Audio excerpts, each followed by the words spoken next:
الحمد لله. والجيش راه بالمرصاد الكل من يقترب من الحدود، ولكن بصفة عامة احنا كل هالدول عندنا معهم علاقات أخوية، علاقات تبادل تجاري، عندنا علاقات. ما نمشيش نغلق الحدود نتاعي مع كاع المحيط. ولذا احنا قلنا ولا حل بدوننا احنا، لأن احنا المعنيين الأولين. باش تبدا تتهدد من هي وتهدد باش تضرب غلط. انا ما نمشيش معك. الجزائر منذ استقلالنا الى يومنا هذا عمرها ولا سيله دم تاع جار ولا تاع اخ. مبدئيا رافضين رفض نعود الى ضيفي وقطعي بالنسبه للتدخل العسكري. والناس يعني الناس اللي عاقلين، الناس اللي يشوف الدول اللي دخلتوا فيها عسكريا وراها اليوم. يعني ما زال مشاكل مطروحه فيها، ما زال دول متشعبه، ما كذا شوف ليبيا، شوف سوريا. مرحبا بكم. المشهد الليله يستبق الحرب المحتمله في النيجر بتسليط الضوء على التباين بين المواقف الافريقيه ازاء انقلاب النيجر. ففي الوقت الذي لا تستبعد فيه او لا تستبعد جارتا النيجر نيجيريا وبنين الحل العسكري، تقف الجزائر موقف الرفض القاطع لأي عمل عسكري ضد نيامي. فما أسباب هذا الرفض؟ وهل يعتبر الموقف الجزائري مساندا لقادة الانقلاب أم أنه يهدف لإبعاد شبح الحرب عن حدودها ومنطقة الساحل ككل؟ البعد الإقليمي والدولي الذي تأخذه أزمة انقلاب النيجر يتفاقم يوما بعد يوم، حتى بات الأمر على مشارف تدخل عسكري من الدول الإفريقية المحيطة. فبعد انتهاء مهلة إيكواس التي منحتها دول غرب إفريقيا للجيش النيجري للتراجع عن انقلابه وإعادة العمل بالدستور، أصبحت سيناريوهات الحل العسكري مطروحة من قبل كل من نيجيريا وبنين، وهو أمر أعلنت الجزائر عبر رئيسها عبد المجيد تبون رفضه بشكل قاطع بدعوى الآثار المترتبة إقليميا وقطعي بالنسبة للتدخل العسكري. والناس يعني الناس اللي عاقلين، الناس اللي يشوف الدول اللي دخلتوا فيها عسكريا وراها اليوم. يعني ما زال مشاكل مطروحه فيها، ما زال دول متشعبه، ما كذا شوف ليبيا، شوف سوريا. التدخل العسكري ما حتى مشكل.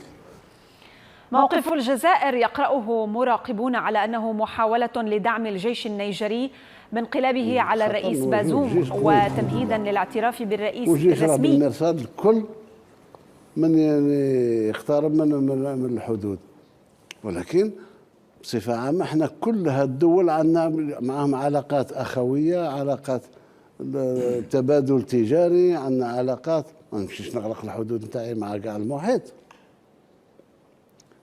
ولذا احنا قلنا ولا حل بدوننا احنا، لأن احنا المعنيين الأولين. باش تبدا تتهدد من هي وتهدد باش تضرب غلط. أنا ما نمشيش معك.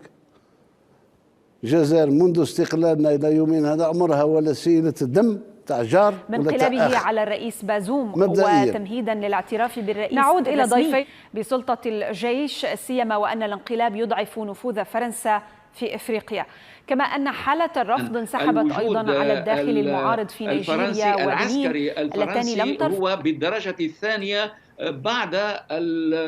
بعد تقدم القوات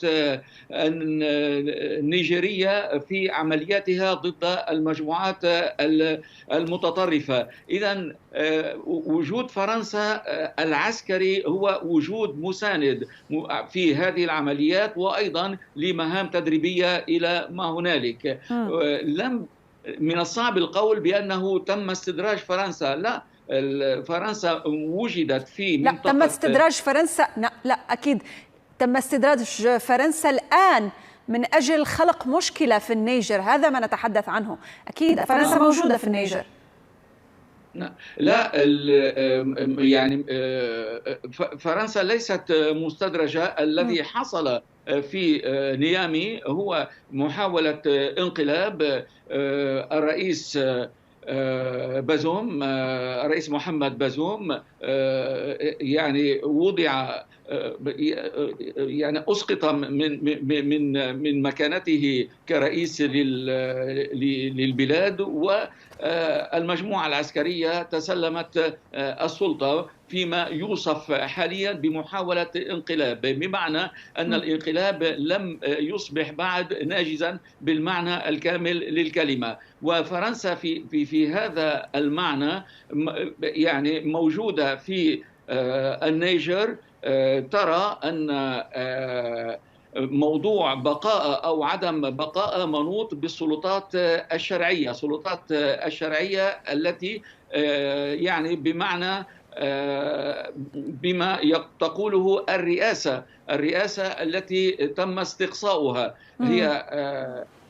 هي تعول على عودة الرئيس بازوم. أما في موضوع إذا بقيت المجموعة العسكرية، إذا نجح الانقلاب وبقيت المجموعة العسكرية في مكانها، فسيكون سيكون الأمر مختلف تماما. هذا هو السؤال، كيف سيكون الأمر مختلف؟ هل النيجر والوضع فيها هو أمن قومي فرنسي؟ عفوا؟ يعني هل تصاعد الأمور في النيجر يشكل خطرا على الأمن القومي الفرنسي أم لا؟ لا، يعني الحاصل في النيجر قد يشكل خطر في حال انفجر الوضع في النيجر، يشكل خطر على المنطقة بكاملها، على كل الدول المحيطة طبعا بالنيجر. يشكل على المنطقة المحيطة، لكن نحن نسأل عن فرنسا لأنها تستخرج اليورانيوم من النيجر، هذا ما نسأل عنه. يعني بالتأكيد لا أحد يسأل اليوم عن مصالح النيجريين. دعنا نكون واضحين أستاذ محمد. نعم، موضوع اليورانيوم، موضوع استخراج اليورانيوم، يجب القول بأن اليورانيوم يشكل نحو 40 إلى 50% من داخل النيجر. موضوع اليورانيوم منوط بشركة فرنسية متعددة الجنسيات، وتعمل في النيجر منذ نحو 40 إلى 50 سنة، بين 40 و50 سنة، وهي تشكل دخل قوي للنيجر. وما تحصل عليه فرنسا وما يصدر إلى فرنسا من اليورانيوم من النيجر لا يتعدى 10% من حاجتها من اليورانيوم. النيجر تأتي بالمرتبة الثانية بعد كازاخستان، وفرنسا نوعت مصادرها بالنسبة إلى اليورانيوم فقط 10%. وأعتقد أن حتى المجموعة العسكرية التي قامت بمحاولة الانقلاب هذه تعي هذه المسألة، لذلك لم يكن موقفها موقف معادي بالمعنى الكلمة لفرنسا، بالعكس كان هناك عتب من القادة العسكريين الذين قادوا هذا الانقلاب على إجلاء فرنسيين من نيامي من النيجر. أعتقد أنهم يأخذون بعين الاعتبار الوضع الاقتصادي، العلاقة الاقتصادية ما بين فرنسا والنيجر. ابقيا معي ضيفي. نعم ابقيا معي ضيفي لو سمحتما. مشاهدينا، الرئيس الجزائري وخلال حديثه لمجموعة من الصحفيين المحليين قال إن الجزائر مستعدة لمد يد المساعدة للنيجر، لافتا إلى أنها لن تستعمل القوة مع جيرانها وأن الحل لن يكون إلا بمشاركتها. يعني خطر نواجهوه الجيش قوي الحمد لله، والجيش راه